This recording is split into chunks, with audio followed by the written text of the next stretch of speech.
بە حەقیقەت ئەستەشی زۆر خۆش بوو.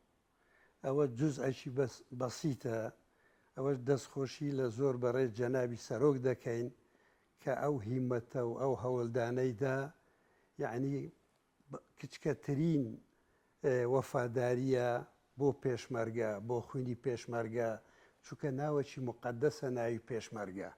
ئەو هەموو تەسحیە و قوربانیدایە لە شەڕەشەکانی ئەیلول و گولان و سەرهەڵدان و ئەو شەڕەکانی دژ بە داعش بە هەزاران شەهید و بریندارماندایە.